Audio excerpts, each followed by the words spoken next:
कुमारी सुमित्रा नंदनी प्रयागराज की पावन सरजमी से अपनी पार्टी की ओर से आप सभी श्रोता सज्जनों का हृदय की गहराइयों से स्वागत अभिनंदन वंदन करती हूँ। एक बिरहा आपके बीच में प्रस्तुत करने जा रही हूँ। ओपी म्यूजिक माई स्टूडियो के माध्यम से आप लोग देखेंगे, चैनल को सब्सक्राइब करेंगे, कमेंट लिखेंगे। बिरहा का शीर्षक है आगरा जिला कांड उर्फ बेटी की बहादुरी। 4 लाइन भूमिका का भाव है, कवि को संकेत करना पड़ा।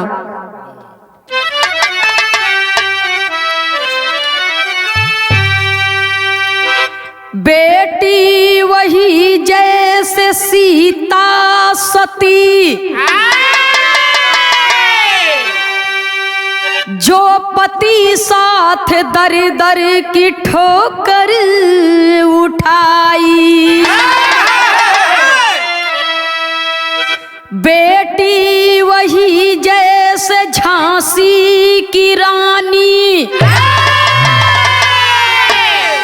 जो मर्दों के रण में कला कौशल दिखाई। बेटी वही जो राखे लाज कुल की, पति माता पितु को कभी न रुलाई। बेटी में बेटी तो थी इंदिरा गांधी, बनी रक्त सर पे कफन को रंगाई।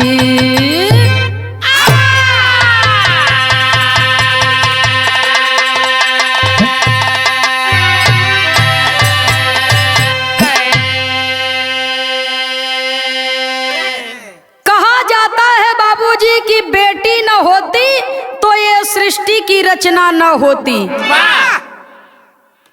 बेटी न होती तो सृष्टि की रचना न होती, और बेटी न होती तो कोई भी सामाजिक रिश्ता नहीं होता। इसलिए नारी निंदा मत करो, नारी नर की खान, और नारी से ही होता है ध्रुव प्रहलाद समान।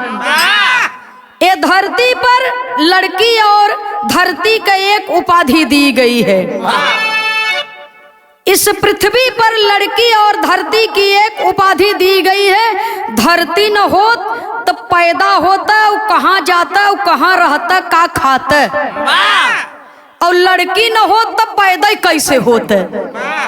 इसलिए कवि को संकेत करना पड़ा बाबूजी कि जिस देश में नारियों का सम्मान होता है, नारियों की पूजा होती है, बेटियों का सम्मान होता है, उस देश में देवता भी निवास करते हैं। एक लाइन गजल का भाव है, मास्टर साहब कहना है।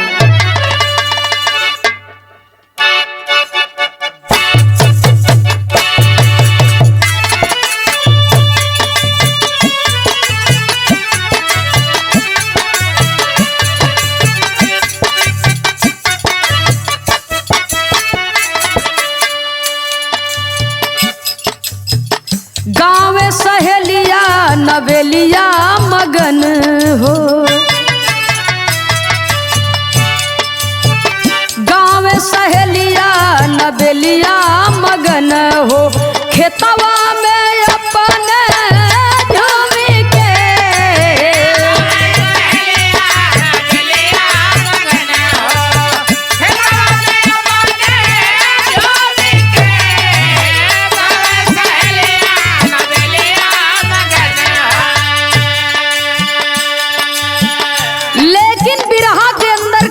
संकेत करना पड़ा। बेटी वही जो कि लजिया बचावे, बेटी वही जो कि लजिया बचावे, अपने पति परिवार की। बेटी वही जो कि लजिया बचावे, अपने पति परिवार की।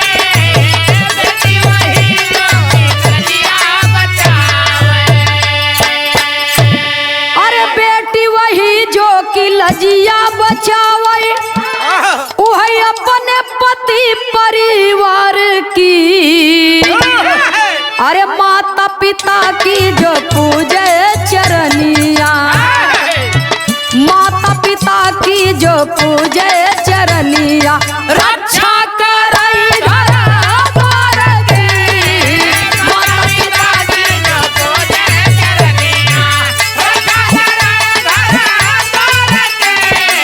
माता पिता की जो पूजे चरनिया। बिरहा में नजम के लाइन बा, कहानी के शुरुआती हवे से बा।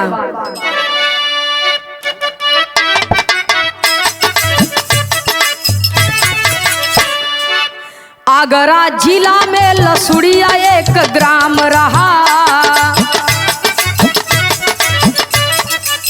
रहे खुश दिल गजेंद्र सिंह उनका नाम रहा।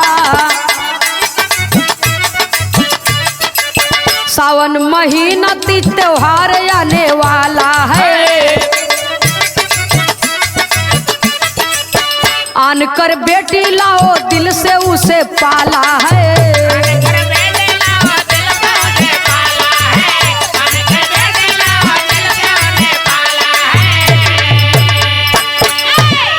गए गजेंद्र मिल समधी से सारी बात हुई, आज रुक जाओ ढेर दिन पे मुलाकात हुई। कल है वादा एक जरूरी काम कराना है, इसीलिए बेटी को जल्द लेकर जाना है।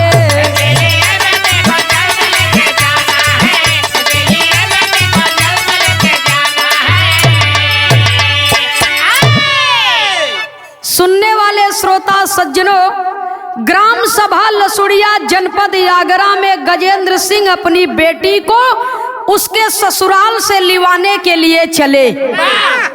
उसके ससुराल से लिवाने के लिए चले। सावन का पावन महीना लगने वाला है, बिटिया नैहरे आई, तीज त्योहार आवे वाला बा। बहिन वहिन भी होकर सब आवत है, सबसे भेंट मुलाकात हो जाई, सखी सहेली सबसे भेंट हो जाई। हमार दुल्हन भी कहत है कि बेटी के ससुराल गए बहुत दिन हो गए, जाए के बुलाए लिया वा। तो पिताजी चले अपने बेटी को बुलाने के लिए। आज जब अपने समधियाने पहुंच गए तो समधी भाई को दरवाजे पर आया हुआ देख करके लड़का का बाप बहुत खुश हुए। तो समधी जाकर के गले मिले और समधी के बढ़िया तरीके से स्वागत सम्मान होत बा, दरवाजे पर सत्कार होता। धीरे धीरे जब कुछ समय बीत गया तो कहे भैया बहुत दिन के बाद आई है, आज रुक जा, कल विदाई होई। तो गजेंद्र सिंह कहता है कि देखा रुकब नहीं, हमें काल एक बहुत जरूरी काम से घरे से बाहर जाए के बा, हमरे पास टाइम नहीं बा, विदाई कह दा, हम अजुए ले आए के चल जा। जब इतना बात बाबूजी सुने तो बिटिया तैयार होत बा ससुरे से नैहरे जाए बदे। जब ससुराल से मायके जाए बदे लड़की तैयार होत बा, तब तक ओकर पति बाजार से आवत बा घरे। अपने दुल्हन के तैयार हो देख के अपने दुल्हिया से कहता, का कहता मास्टर साहब? बिरहा में एक लाइन तर्ज का भाव है।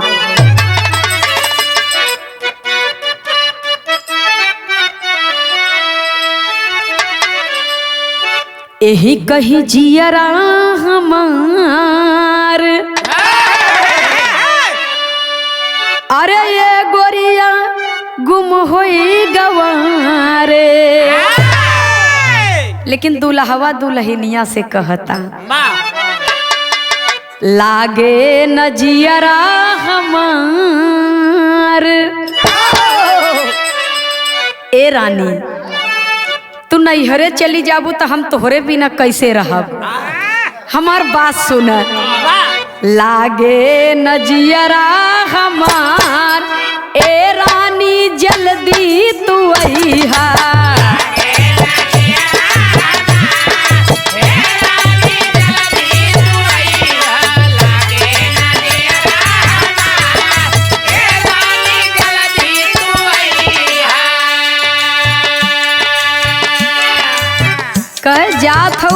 जल्दी चली आया, हमार मन तोहरे बिना न लागे। तब दुल्हनिया कहता है अपने दूल्हवा से, माता यो बेटी के नाता निभाई बई,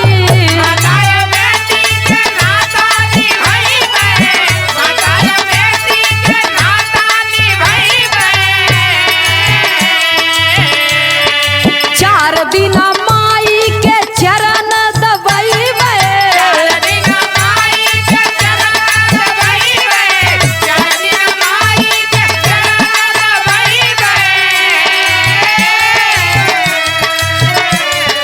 होई जाई सबसे दीदार, होई जाई सबसे दीदार, ए राजा जल्दी बोलैया,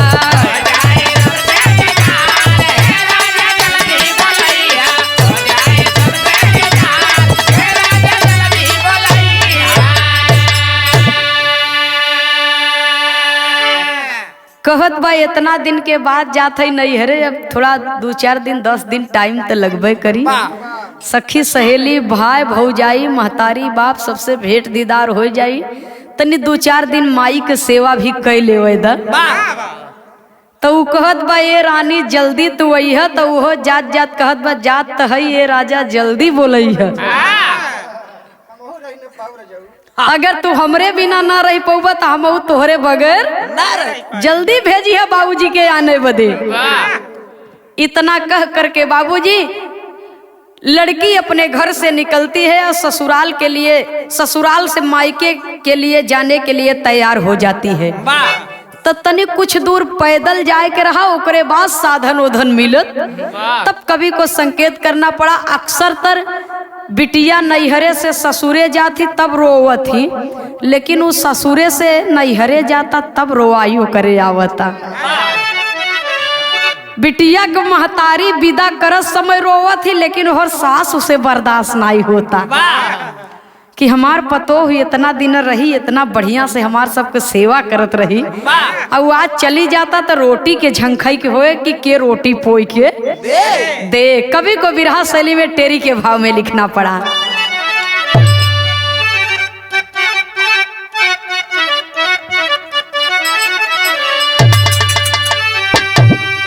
अरे राम निहारे आंसू नयनन से बहे, बहुवर चली जात फिर फिर के देखे सासू निहारे आंसू नयनन से बहे।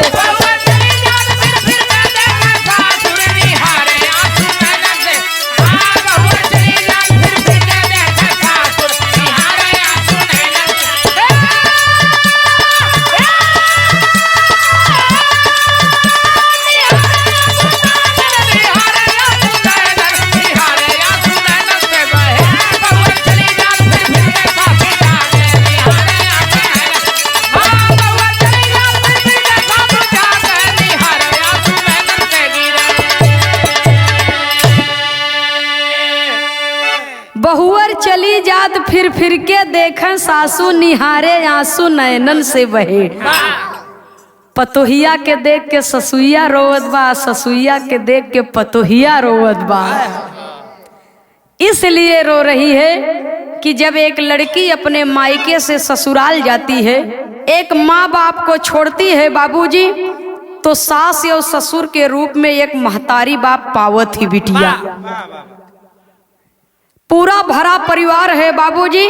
आज वो पतोह ससुरे से नैहरे जात बा, इतना प्यार ओकरे ससुराल में मिला बा, इतना मान सम्मान मिला बा कि ऐसा लगत बा जैसे माई से बिटिया जुदा होत बा। सास रानी रोवत हईन। अब पतोह बाबूजी अपने पिताजी के साथ में जा रही है, तो कभी को संकेत करना पड़ा, कहना है अरे लड़की के पिता आगे बढ़ी गई, लड़की काफी गई पिछड़,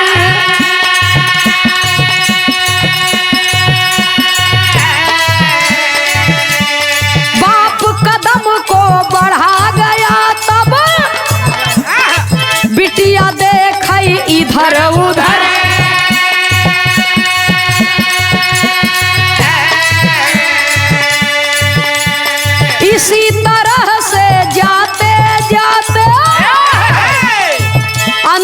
बसिया गई निकल।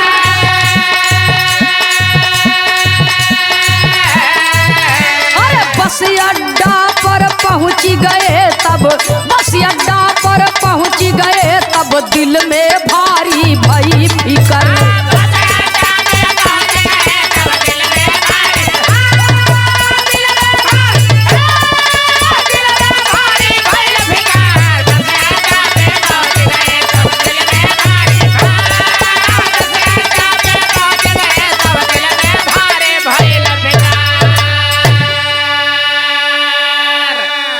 बेटी बोली बाप से अपने, सुनो पिताजी बात। अरे माना कहना लौट चला, अरे नाही हो जाए रात हो, निहारे आंसू नयनन से बहे।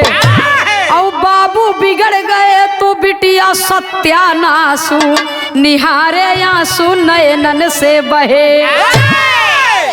सुनई वाले बाबूजी साँझ होए वाली बा, साँझ होए वाली बा।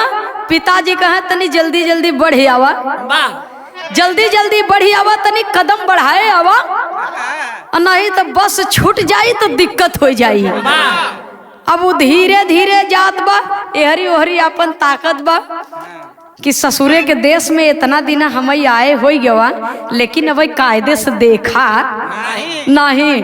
वो अपन यार ओहर ताकत जात बाटे। पिताजी तो अपन लिए झोला बहे गोए और रहियान है, जल्दी जल्दी जात है। तब धीरे धीरे कुछ दूर चला जाए तो बिटिया के जो है लागे, इंतजार करे लागे। तो जब ये पहुंचे तो फिर चले आगे। ऐसे चलत चलत बाबूजी जब बस अड्डा पर पहुंचन तो जवन उनके गांव लसुड़िया ग्राम सभा जाए वाली बस बा वो अंतिम में छूट गई। और जब छूट गई तो आप कौनो साधन जाए के नहीं बा। तब लड़कियां कहता है अपने पिताजी से कि पिताजी चला चली लौट चली, वापस चला कल सवेरे चला जाई। बापू बिगड़ गए तो बिटिया सत्यानाशु, निहारे आंसू नयनन से बहे। तनी 4 कदम और बढ़ के चल लिए हो तो जल्दी से तो बस न छूटत। कल हमें बहुत जरूरी कार्य बा, अगर हम न जाब तो समाज में बड़ी हमार हंसाई हुई, ये लिए आज किसी भी कीमत पर हम रुक न पाऊ। चला चली पैदल चली। अजोरिया रात बा, टहटा टहटा अजोरिया चमकत बा बाबूजी। और पिताजी चल दिए आगे आगे, बाप और पीछे ला बिटिया। और जब चल दिए तो हुआ क्या, अरे राम लिया चले पैदल, ए बाबू लिया चले पैदल, ऊ है रही ऐसी धारी लिया चले पैदल।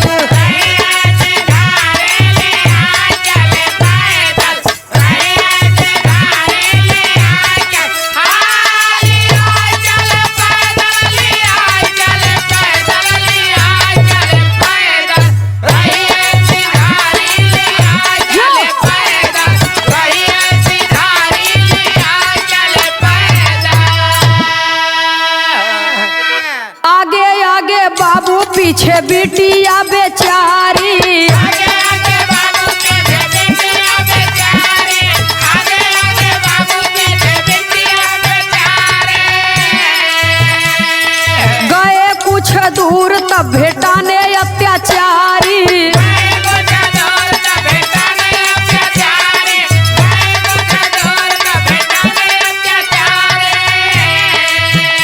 अरे कहाँ जाबा दादा, कहाँ जाबा दादा, इरात अंधियारी लिया चले पैदल। लिया करके चल दिए। और जब चल दिए बाबूजी तो कुछ दूरिया जब पहुंचन तो कुछ बदमाश किस्म के लोग भेटाई गए।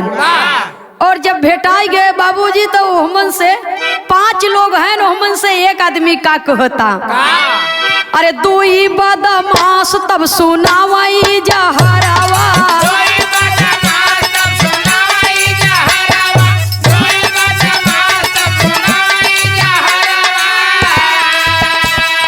आवा आवा दादाई हमारा घरवा,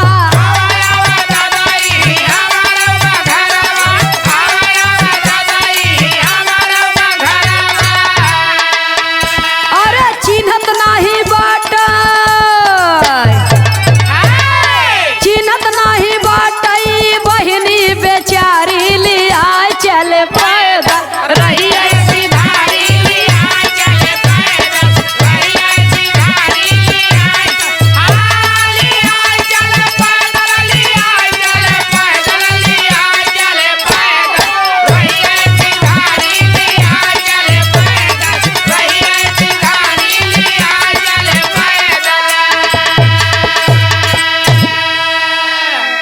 कुछ समय बीत गया, रात कुछ बीत गई, तो थोड़ा रास्ता जब तय किहन तो थोड़ी दूर पर जब पहुंचे तो 4-5 ठे बदमाश लोग भेटाए गए।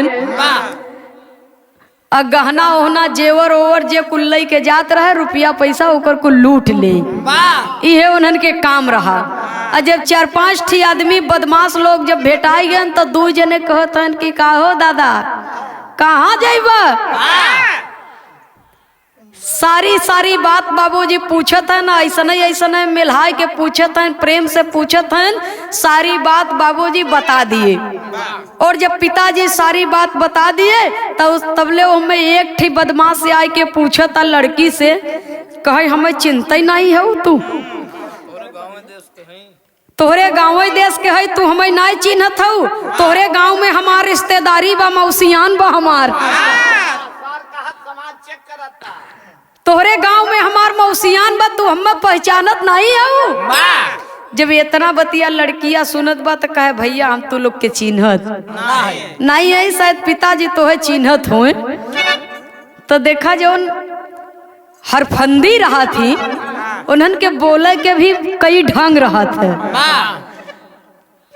सीधा साधा गजेंद्र सिंह के वो बदमाश लोग पटाए लिहन, मिला लिहन उनके, कहे देखत है रास्ता अब वही लंबा बा, एक काम करे आवा हमारे साइकिलिया पर बैठ जा, आ जवन एक ठे दूसर का रहा वो लड़किया के बैठाए लिए, कहे बैठा लिए से 3 जने कहे देखा वही चला आगवा हमार लोग के घर बा, आवत है वही दाना पानी करे, रात रुक सवेरे जाए। और जब इतना बात कह के बाबूजी विश्वास जमाए के साइकिल पर बैठाए लिए, और जब कुछ दूरिया गए तो सीधा रास्ता में से 2 रास्ता गबा, एक दाहिने एक बाएं। तो जवन दद्दा के बैठाए रहा उतनी हाली हाली चलावत रहा साइकिल, और जवन लड़किया के बैठाए रहा उतनी पीछे बायो गए। तो बाप के जवन बैठाए बा वो ले जाए के बाएं तरफ घूम गए, और जवन लड़की के बैठाए बा वो ले जाए के दाहिने तरफ घुमाई दिए। और जब दाहिने तरफ घुमाई दिए तो हुआ क्या, बिरहा में एक लाइन तर्ज का भाव है मास्टर साहब।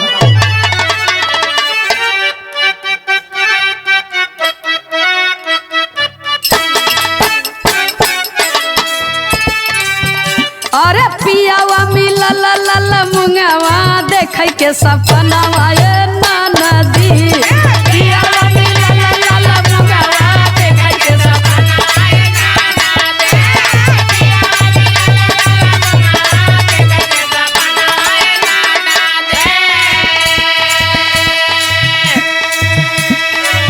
लड़की के लिए आई के चला जाता है कुछ दूरी पर बाबूजी, एक ठे बगीचा बा, रात का समय तो है बा, और वही बगीचा में साइकिल रोक दिए, लड़की को उतार दिए, और जब उतार दिए बाबूजी तो इन्होंने कहत का है, सुनसान पहुँचे मैदानवा बोला शैतानवा रे पपिया, सुनसान पहुँचे मैदानवा बोला शैतानवा रे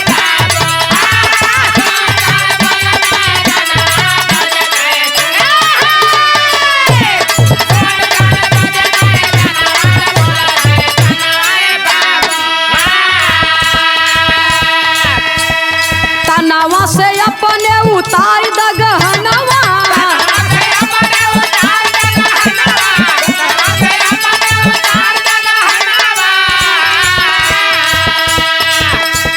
आये हर वो हर करबू त काटब गरदनवा,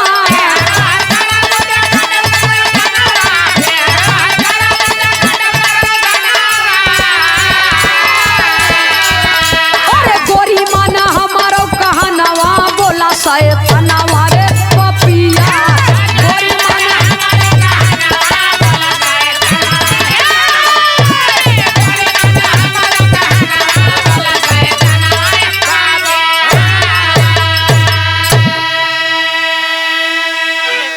सुनसान जगह पे लड़की के लेके पहुंच गया। अब जबरदस्ती करे चाहता, अभी तक तो बहन बहन कहत रहा, अभी तक तो बहन बहन कहत रहा कि हमें चिन्हत नहीं है, तोरे गांव में हमार मौसियान बा। अबे तक बहिन बहिन बोलत बा। आज जब सुनसान जगह पर पहुंचा तो लड़की के छुरी दिखावता, कहता जितना गहना पहिरे हो जल्दी से उतार दा। हाँ वह छुरी निकाल लिया से कहता कि जल्दी से गहना उतार दा। ज्यादा एहर ओहर बतियेबू तो तोहर गर्दन काट के फेंक दे, क्यों पता न पाए। जान बचावे चाहत हो तो अपने शरीर पर के कुल गहना उतार के दे दे। अच्छा गहना तो उतार दिए, उतार उतार जमीन पर रखता। और जब रखत बाबूजी तब तक जोन पीछे दूठी रहन उन्होंने धीरे धीरे आए पहुँचन। और जब पहुँच गए तो पहिलका तो गहना पर ओकर नियत डगमगबा, और जौन उन्हन दूठी हैं ओकरे सुंदरता पर, ओकरे बदन पर, ओकरे आबरू पर उन्हन के नियत डगमग हो गई। जब नियत डगमग हो गई, जब इतना बात बाबूजी तीनों सोचत हैं तो अपने मनवे में सोच के कहत हैं सुना गहना तो उतारी दिए हो और साड़ी भी उतार दा। तब चला गहना तो उतारी दिए हो, साड़ी भी उतार दा। जब इतना बात बाबूजी सुनता तो सोचत बा अपने मनवे में, चारों कहती चक्कर पकड़ निहारा था कि हमार पिताजी कहाँ गए, के बाद हमार पिताजी कहाँ गए। चारों तरफ से निहारत बा लेकिन पिताजी का कहीं जता पता नहीं बा। तीनों बदमाश कहाँ है? लड़की देखती क्या हो, जल्दी जल्दी अपने तन का वस्त्र उतारो, अन्यथा कहना नहीं मानोगी तो हम लोगों को जबरदस्ती करनी पड़ेगी। तब लड़किए बाबूजी रोए रोए के कहत बा वो तीनों जने से कि भैया भैया कहत एकर मर्यादा निभावे के चाहिए। हम तो है भैया कहा, तू हमें बहन कहे, तो एकर सम्मान रखे के चाहिए। तो बिरहा में एक लाइन तर्ज का भाव है मास्टर साहब।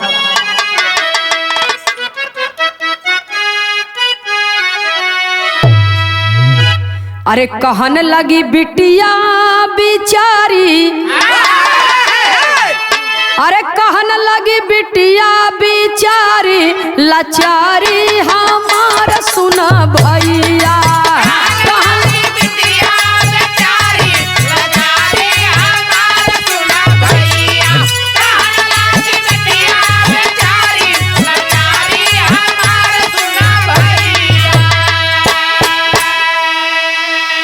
घरवा में जोहत होई है हमारो मायनवा,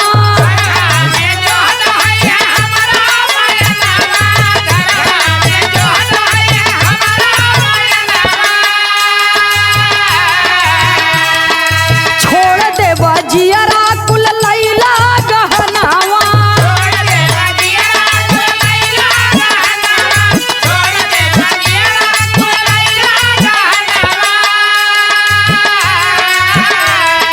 पौवा का हुरमत उतारी, अरे पौवा का हुरमत उतारी लाचारी हमार सुना भैया।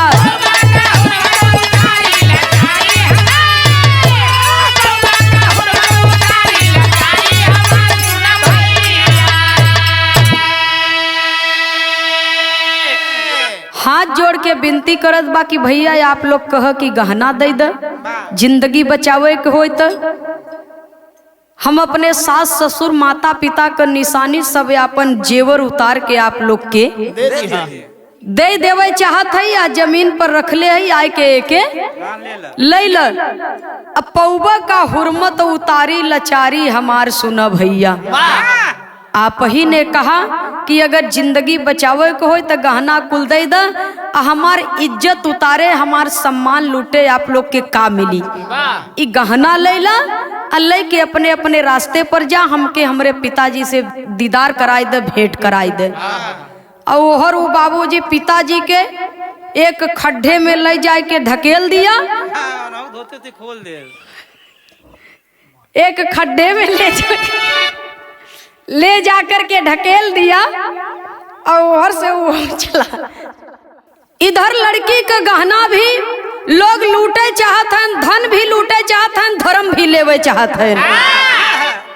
और पिताजी को दोनों बदमाश जो लिवा करके गए हैं एक गड्ढे में ढकेल दिए, बाबूजी धक्का दे दिए और पिताजी तो गिर गए। और दोनों बदमाश तेजी से साइकिल को चलाते हुए पहुंचते हैं कहाँ? जिस जगह पर ये तीनों बदमाश हैं बाबूजी, और लड़की के साथ में, उस बेटी के साथ में, किसी के घर की बहू के साथ में दुर्व्यवहार करना चाहते हैं। और जब पहुंच जाते हैं बाबूजी, पांचों बदमाश चारों तरफ से खड़े हैं और लड़की हाथ जोड़ करके रो रो करके दुहाई देती है और कहती क्या है? बिरहा में पहपट के लाइन में कवि को संकेत करना पड़ा। पांचों पापियों के मन की भावना समझ जाती है और स्वयं किसी नतीजे पर पहुंचने के लिए सोचती है। तब कवि को लिखना पड़ा, हे जियत जिंदगी जाई ना हुरमतिया बतिया बूझता। अरे जियत जिंदगी जाई ना हुरमतिया बतिया बूझता। और बसन उतारो कहने लागे पपिया बतिया बूझता।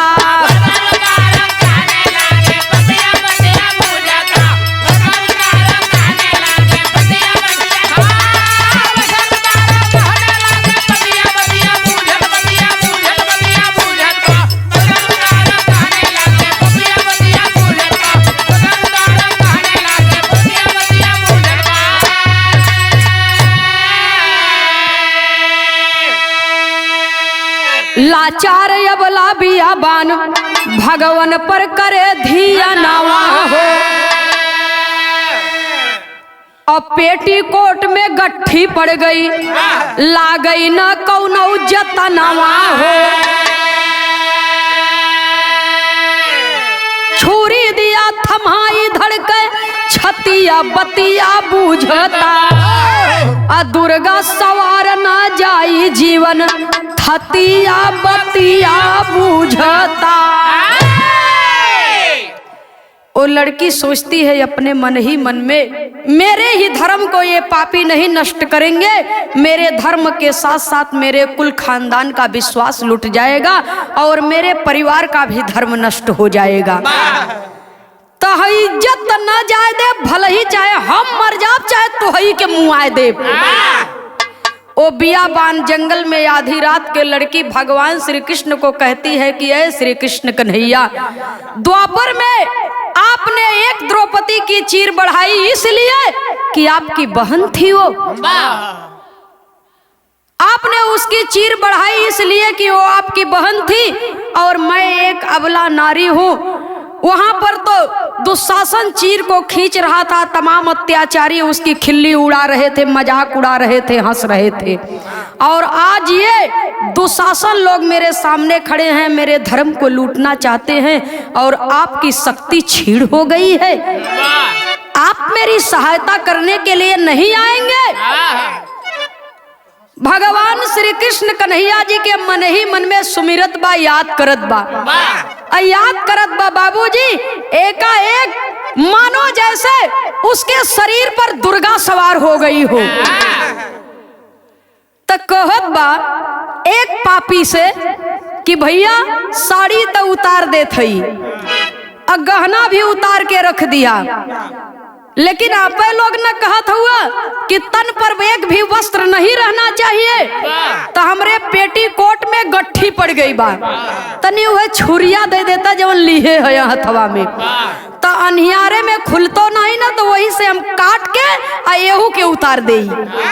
इतना बतिया जब कहत बा बाबूजी तो हुआ क्या? आल्हा के लाइन में कवि को संकेत करना पड़ा।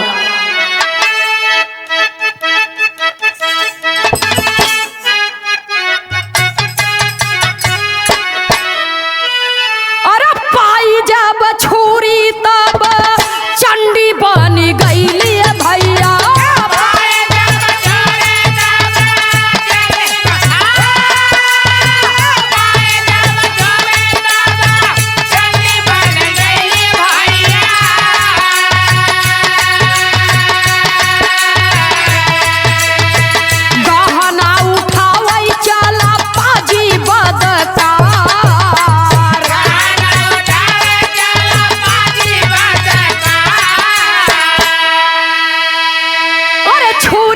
चलाई बाला काट लिहली मुड़िया ये भैया छुरिया चलाई बाला काट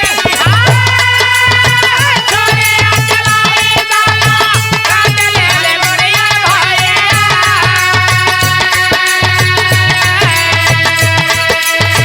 खूनावा सवार सिर पे भाईल सरकार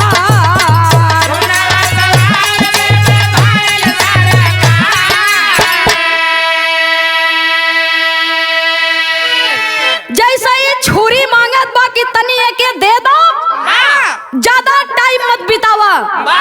अगर आप लोग कही है इच्छा बा कि हमार प्यार तो लोग के चाहिए तो ये छुरी जल्दी से दे द। जल्दी जल्दी एक ठे काम कैला, एक जने आए कि ये गहनवा उठाए गहनवा उठाए ले बड़ा कीमती बा, अब मटिया धुरिया लग जाइए हमें, आए के जल्दी से उठाए ले। तो एक बदमाश पहुंचा और झुक के जैसे ही गहना उठावे के कोशिश करता, झुक के कुल गहना बटोर बटोर के भरत बा बैग में। अब बटोर के कुल गहना भरत बा और उसी जगह पर मौका पा गई बाबूजी, और उसी बदमाश के दिए हुए छुरी से उसके गर्दन पर वार करने लगी। वो झुक के गहना उठावत बा और उनकर मुड़िए काट दिए। और जब मुड़ी काट दिया बाबूजी तो चारों पाजी उस लड़की को पकड़ने के लिए चली, तो कहती है खबरदार, आगे बढ़ोगे तो तुम्हारी भी जिंदगी बख्शूंगी नहीं। जो दशा इस पापी की हुई है वही तुम लोगों की भी होगी। तब कवि को संकेत करना पड़ा, आल्हा के लाइन में कहना है, अरे पारा पारी पांचों जन के काटी गर्दनवा ये भैया।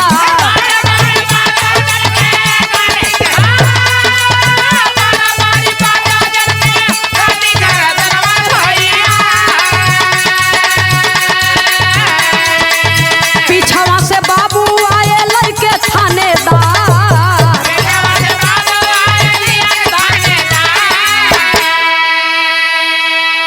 आई गईले बेटी तू तनी घबरई है नहीं।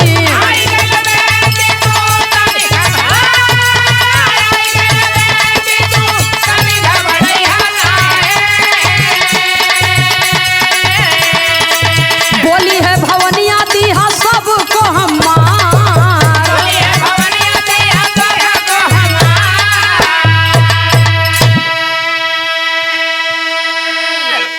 सुनने वाले श्रोता सज्जनों, उधर पिताजी खाई से निकलते हैं, गड्ढे से निकलते हैं, और जब आगे की ओर बढ़ते हैं तो बिटिया के अपने पुकारत हैं, पर बिटिया तक बहुत दूर पर बा। पिताजी का आवाज वो बेटे के पास नहीं पहुंचत बा, बेटी के पास नहीं पहुंचत बा। तो एक गांव में पहुंचे बाबूजी, तो कुछ गांव के लोग पिताजी की मदद किए, सारी बात जान गए तो मदद किए, थाने में लिवा करके गए, रिपोर्ट दर्ज कराए, और दरोगा जी अपने तमाम साथियों के साथ में चले, पिताजी के लिवा करके चले। और बदमाशों का एरिया है, सारी बात को जानते हैं बाबूजी, सारी बात को जानते हैं। एक घटना आप ही के साथ में नहीं घटी है, कई लोगों के साथ में ऐसी घटना घट चुकी है। तो खोजते खोजते पता लगाते लगाते जब घटना स्थल पर पहुंचते हैं, जब घटना स्थल पर पहुंचते हैं तो वहां जब देखते हैं बाबूजी, तो 5 के 5 बदमाशों की लाश धरती पर गिरी पड़ी है, धरती पर गिरी पड़ी है। पिताजी कहते हैं कि बिटिया तनिको घबराइया मत। दरोगा जी कहाँ ई का की हूँ, कहे साहब इज्जत के खातिर ये लोग के मौत के घाट उतार दिया, सम्मान के खातिर।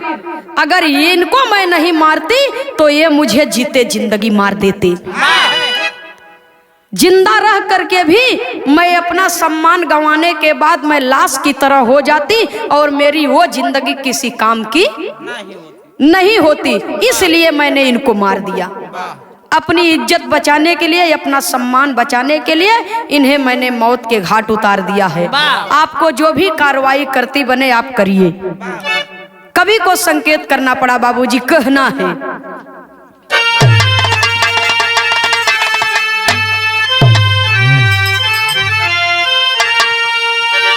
अरे दरोगा सन्मुख बिटिहनिया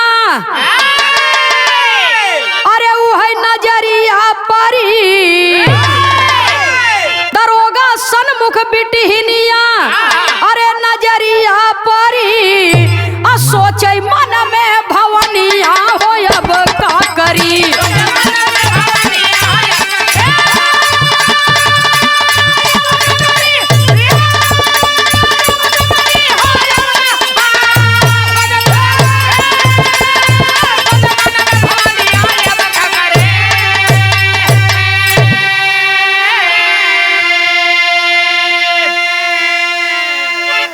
पूछे सिपाही है बेटी तू आपन हाल बतावा।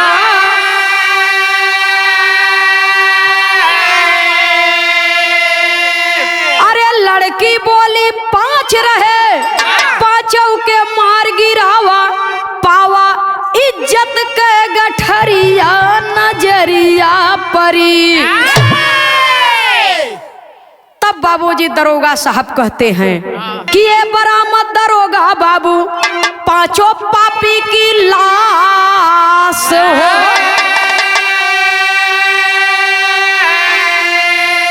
अरे धन्य धन्य इस देश की बाला अमर किया इतिहास निकलल पेपर में खबरिया नजरिया पर।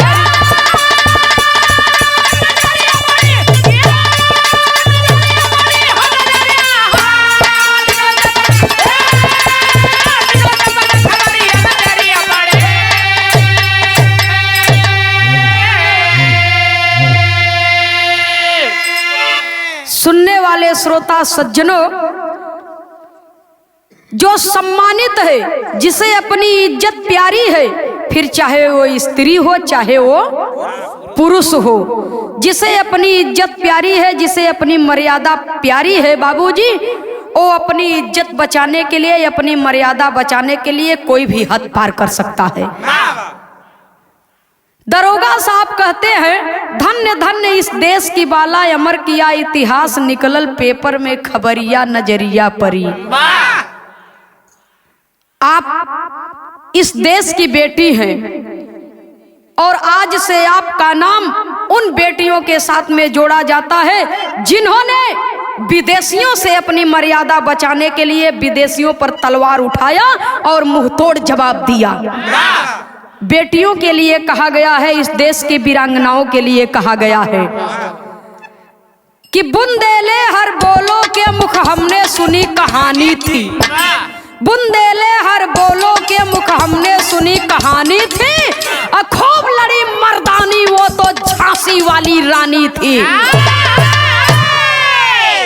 सुनने वाले श्रोता सज्जनों, अगर एक बेटी अपने पर आ जाए, एक नारी अपने पर आ जाए, तो उसके मर्यादा को कभी कोई रौंद नहीं सकता है। कवि को संकेत करना पड़ा आखिरी और अंतिम प्रमाण में।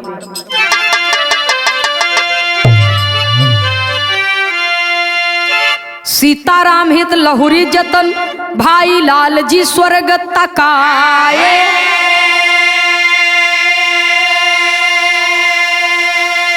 शंकर शोभनाथ विजय कवि दुनिया को बतलाए।